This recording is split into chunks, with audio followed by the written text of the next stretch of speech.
Next, we have Community for Generations.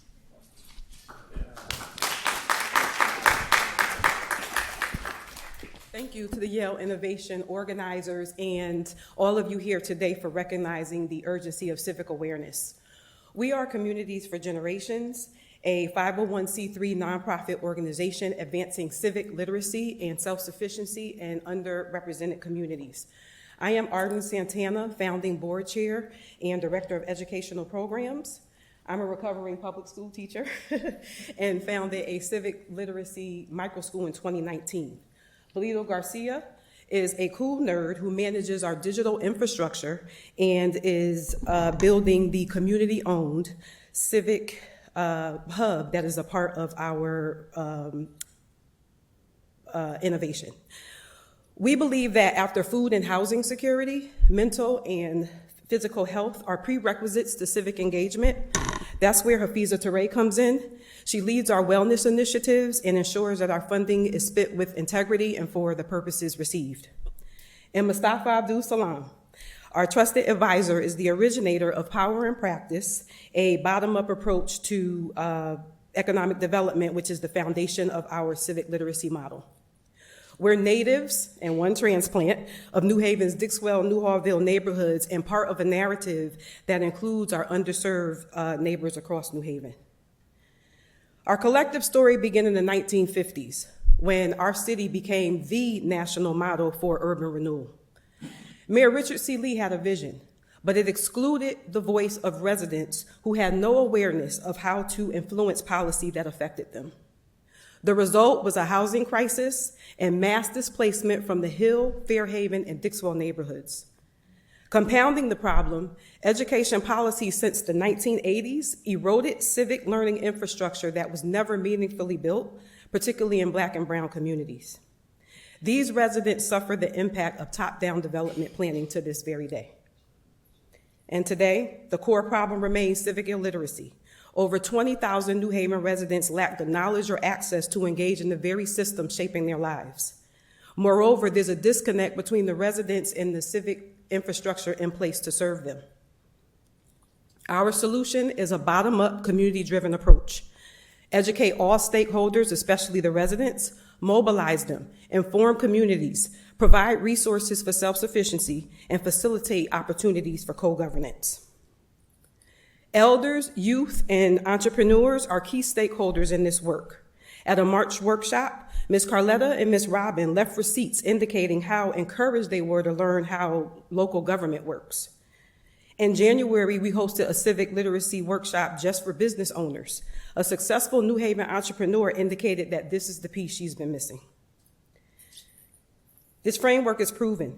The Power in Practice framework was first implemented in Washington, D.C.'s Ward 8, where it's now part of the community's transformation. 100% of participants in our second annual summit and 2 civic literacy workshops since report feeling informed and empowered, and 100% identify civic education as a top priority. And we're gaining traction. This year, we partnered with Breed Entertainment to expand our reach, especially among youth and entrepreneurs, and we anticipate a 1,500% surge in attendance at our 3rd annual summit in August. So what makes us different from every other nonprofit out here doing this work? We don't work for the people, we work with them. We connect residents with institutions, employers, educators, human service providers, not just to access services, but to shape them. We're prioritizing Black residents' needs, concerns, and priorities. And unlike short-term programs, our framework is built for long-term sustainability. Self-sufficiency is the end game. Our model sustains itself through a scalable tiered pricing structure for civic literacy workshops and consultation services for other cities and organizations seeking to adopt the framework. We pursue grants and accept sponsorships, donations, and in-kind support to continue offering zero to low-cost workshops for local residents and to produce our annual summit, which costs about $20,000. With even a modest investment like this prize, we'll expand free workshops, deepen resident engagement and stakeholder collaboration, and begin development of our digital civic hub. We're not just restoring civic trust, we're building a civic economy. Join us in making New Haven the model for a bottom-up community economic development, a model that turns the top-down one upside down. Thank you. Thank you.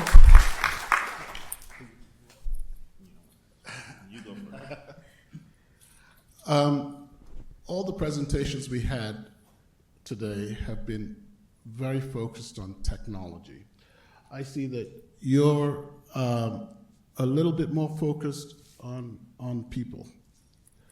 And why do you think that's important? It's important because people are driving the democratic republic that we exist in. And we do incorporate technology as a way to, to understand that technology are the tools of the culture. So we have a digital component, but this because it's the way of the world and it's a way to connect residents to the service providers that they need to be in touch with. Thank you for the presentation.